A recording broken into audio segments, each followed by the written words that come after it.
அட இவ்வளவு நாளாக இது தெரியாமல் போச்சே. ரொம்பவே புதுமையான முறையில் அருமையான ரெசிபிங்க. Hi friends, welcome to Chennai food. இந்த ரெசிபியை நான் எப்படி செய்கிறேன் நீங்களே பாருங்கள் வாங்க. இந்த ரெசிபி செய்கிறதுக்காக நான் 1/4 கிலோ வெண்டைக்காய் எடுத்துருக்கேங்க. வெண்டைக்காய் பார்த்தீங்கன்னா நல்லா எலசாக சின்ன சின்னதாக இருக்க மாதிரி பார்த்து எடுத்துக்கோங்க. நல்லா சுத்தமாக கழுவி தொடச்சி எடுத்து வச்சுருக்கேன். அதே மாதிரி ரெடி பண்ணிக்கோங்க. ஸ்டவ் ஆன் பண்ணிவிட்டு ஸ்டவ்வில் பேன் வச்சுருக்கோங்க. 1 டேபிள் ஸ்பூன் அளவுக்கு வறுக்காத வேர்க்கடலை அதை சேர்த்துக்கிறேன். வறுத்த வேர்க்கடலையாக இருந்தால் நீங்கள் கடைசியில் சேர்த்துக்கோங்க. ஒரு 5-6 முந்திரி பருப்பு, 1 இனுக்கு கருவேப்பிலை சுத்தமாக அலசி தண்ணி வடித்து வச்சுருக்கேன், அதையும் சேர்த்துட்றேன். 1/2 டீஸ்பூன் சோம்பு, 1/2 டீஸ்பூன் சீரகம்.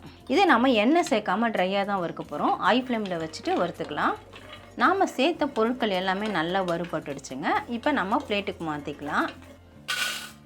பிளேட்டுக்கு மாற்றிட்டு நல்லா பரப்பி விட்டுட்டு நல்லா சூடு ஆற விட்டுருங்க. நம்ம வறுத்து வச்ச அந்த வேர்க்கடலை நல்லாவே சூடு ஆறிடுச்சுங்க. இப்போ நான் மிக்ஸி ஜாருக்கு மாற்றிக்கிறேன். இதில் சேர்க்குறதுக்காக 1/4 டீஸ்பூன் மஞ்சள் தூள் சேர்த்துக்கோங்க. 1/2 டீஸ்பூன் கரம் மசாலா, 1/2 டீஸ்பூன் தனி மிளகாய் தூள், 1/2 டீஸ்பூன் மல்லித்தூள், 1/4 டீஸ்பூன் தூள் உப்பு. இப்போ இதை நம்ம தண்ணி சேர்க்காமல் பவுடரை அரைச்சி எடுத்துக்கலாம். இந்த மாதிரி கொஞ்சம் கொரகொரப்பாகவே அரைச்சிக்கோங்க. ரொம்ப நைஸாக அரைக்கணுன்ற அவசியம் கிடையாது. இதை நம்ம ஒரு பிளேட்டுக்கு மாற்றிக்கலாம். பிளேட்டுக்கு மாற்றிட்டு இது ஒரு ஓரமாக எடுத்து வச்சுக்கலாம். இப்போ நம்ம எடுத்து வச்சுக்கிற வெண்டைக்காயில் இருந்து இந்த காம்பு பகுதி இதை கட் பண்ணி எடுத்துடலாம். இந்த நுனி பகுதியும் கொஞ்சம் கட் பண்ணிக்கோங்க. இப்போ இதில் நம்ம இப்படியே கீரல் போட்டுக்கலாம். இப்படி கோடு மாதிரி போட்டுட்டிங்கன்னா பாருங்கள், அப்படியே நல்லா கேப் கிடைக்கும் நமக்கு. இது உள்ள நம்ம இந்த அரைச்சி வச்ச ஸ்டஃபிங் அதை இது உள்ளே வச்சிடலாம்.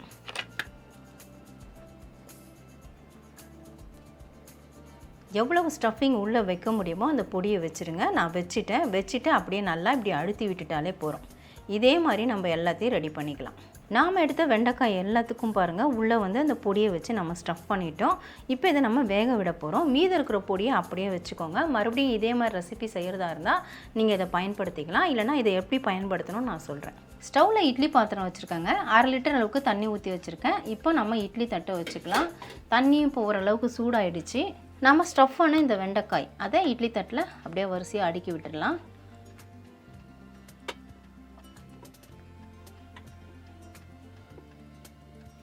இப்போ மூடி போட்டு விட்டுறேன். ஸ்டவ் ஹை ஃப்ளேம்லேயே வச்சுட்டு 5 நிமிஷம் வேக விட்டுட்டு ஸ்டவ் ஆஃப் பண்ணிக்கோங்க.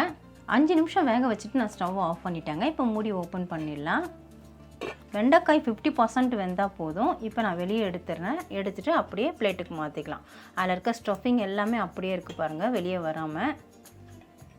வேக வச்ச வெண்டைக்காய் எல்லாத்தையும் நான் பிளேட்டுக்கு மாற்றிட்டேங்க. இது அப்படியே ஒரு ஓரமாக இருக்கட்டும். ஸ்டவ் ஆன் பண்ணிவிட்டு ஸ்டவ்வில் பேன் வச்சுருக்கேங்க. பேன் நல்லா சூடாகிடுச்சு. 2 டேபிள் ஸ்பூன் அளவுக்கு நல்லெண்ணெய் சேர்க்குறேன். நல்லெண்ணெய் சேர்த்தா ரொம்பவே டேஸ்ட்டாக இருக்கும், கண்டிப்பாக சேருங்க. எண்ணெய் சூடாகட்டும்.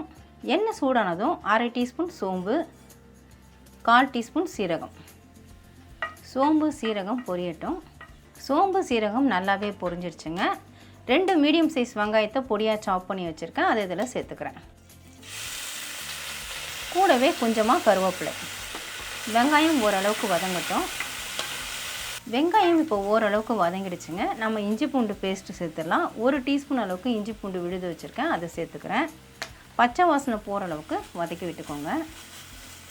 இஞ்சி பூண்டு பேஸ்ட்டு பச்சை வாசனை போகிற அளவுக்கு வதங்கினதும் நம்ம தக்காளி சேர்த்துக்கலாம். 2 மீடியம் சைஸ் தக்காளியை பொடியாக சாப் பண்ணியிருக்கேன், அதை இதில் சேர்த்துக்கிறேன். தக்காளி நல்லா வதங்கணும். நாம் சேர்த்த வெங்காயம் தக்காளி பாருங்கள் நல்லா வதங்கிடுச்சு. இந்த அளவுக்கு நல்லா வதங்கணும். இப்போ ஸ்டவ்வை சிம் பண்ணிக்கோங்க. நம்ம மசாலா சேர்த்துக்கலாம். ஃபஸ்ட்டு நம்ம மீதம் வச்சு அந்த பொடியை சேர்த்துக்கலாம். நான் சொன்ன மாதிரி நீங்கள் திரும்ப செய்கிற மாதிரி இருந்தால் இந்த பொடியை நீங்கள் ஸ்டோர் பண்ணி வச்சுக்கலாம். இல்லை தேவையில்லை அப்படின்னு நினச்சிங்கன்னா நீங்கள் எந்த கிரேவி செய்கிறீங்களோ தொக்கு செய்கிறீங்களோ அதில் இந்த பொடியை சேர்த்து விட்டுடலாம். சேர்த்து விட்டுட்டு ஃபஸ்ட்டு இதை நம்ம கலந்து விட்டுடலாம். இதுலேயே நம்ம உப்பு காரம் மசாலா எல்லாமே சேர்த்துருக்கிறதுனால நம்ம அளவுகள் எல்லாமே வந்து குறைவாக தான் சேர்க்கணும், இல்லைன்னா அதிகமாகிடும். பொடியை சேர்த்துட்டு நான் நல்லா கலந்து விட்டுட்டேன். இப்போ மற்ற மசாலாக்கெல்லாம் நம்ம சேர்த்துடலாங்க. 1/4 டீஸ்பூன் அளவுக்கு தனி மிளகாய் தூள் சேர்க்குறேன். உங்கள் காரத்தை பொறுத்து நீங்கள் கூட்டி குறைச்சி சேர்த்துக்கோங்க. 1/4 டீஸ்பூன் மல்லித்தூள், 1/4 டீஸ்பூன் கரம் மசாலா, 1/4 டீஸ்பூன் மஞ்சள் தூள். உப்பு தேவையான அளவு சேர்த்துக்கோங்க. நான் 1/2 டீஸ்பூன் அளவுக்கு சால்ட்டு சேர்க்குறேன். சேர்த்துட்டு மறுபடியும் நல்லா கலந்து விட்டுக்கலாம். மசாலா சேர்த்து நல்லா கலந்ததுக்கப்புறமா இப்போ தேவையான அளவு தண்ணி சேர்த்துக்கலாம். நான் ஒரு 100 ml அளவுக்கு தண்ணி சேர்க்குறேன். சேர்த்துட்டு மறுபடியும் நல்லா கலந்து விட்டுடுங்க.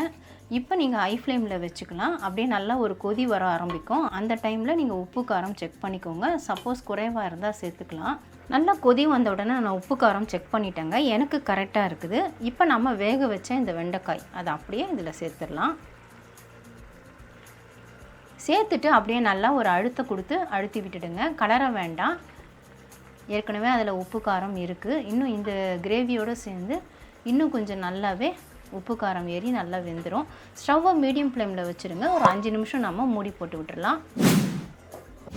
மூடி போட்டு 5 நிமிஷம் ஆகிடுச்சுங்க. நான் மூடியை ஓப்பன் பண்ணிடுறேன். நல்லா சூப்பராக ரெடியாக இருக்குது பாருங்கள். வாசனை நல்லா கமகமன்னு வருது.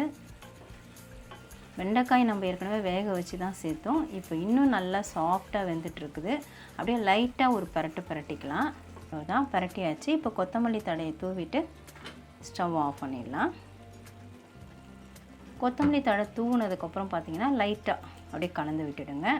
இந்த மாதிரி வெண்டைக்காயை வச்சு செஞ்சு கொடுத்தா குழந்தைங்க விரும்பி சாப்பிடுவாங்க. டேஸ்ட் அவ்வளோ அருமையாக இருக்கும். அவ்வளவுதான் ஃப்ரெண்ட்ஸ், வீட்டில் இருக்கக்கூடிய வெண்டைக்காயை வச்சு அருமையான வெண்டைக்காய் ஸ்டஃப்டு மசாலா நம்ம ரெடி பண்ணியிருக்கோம். டேஸ்ட் அவ்வளவு அருமையாக அட்டகாசமாக இருக்கும். நார்மலாக நம்ம வெண்டைக்காயை பொரியல் செய்வோம், சாம்பாரில் போடுவோம், இல்லைனா வெண்டைக்காய் தொக்கு மாதிரி செய்வோம். ஆனால் இந்த மாதிரி ஸ்டஃப் பண்ணி நீங்கள் இது வரைக்கும் செய்யலைன்னா கண்டிப்பாக ட்ரை பண்ணி பாருங்கள். திரும்ப திரும்ப செய்வீங்க. டேஸ்ட் அவ்வளவு அருமையாக இருக்கும். முழுசாக வெண்டைக்காயை போட்டிருக்கோமே எப்படி இருக்குமே நீங்கள் நினைக்கவே வேண்டாங்க. நல்ல உப்பு காரம் உரப்போட டேஸ்ட் அட்டகாசமாக இருக்கும். இந்த மசாலா பார்த்திங்கன்னா நம்ம இட்லி தோசைக்கும் வச்சு சாப்பிட்லாம், சப்பாத்திக்கும் வச்சு சாப்பிட்லாம், அதே சமயம் சாதத்தில் போட்டும் சாப்பிட்லாம், சாதத்துக்கு சைடிஷாகவும் வச்சு சாப்பிட்லாம். அவ்வளவு அருமையாக அட்டகாசமாக இருக்கும். வெண்டைக்காய் சாப்பிடாத குழந்தைங்களுக்கு இப்படி செஞ்சு கொடுத்தா விரும்பி சாப்பிடுவாங்க. இப்போ நான் சர்விங் பிளேட்டில் மாற்றிருக்கேன். எப்படி இருக்குது நீங்களே பாருங்கள். ஒவ்வொரு வெண்டைக்காயும் வெந்து அவ்வளவு சாஃப்டாக இருக்குது. நான் இப்போ உங்களுக்கு சாப்பிட்டே காட்டுறேன்.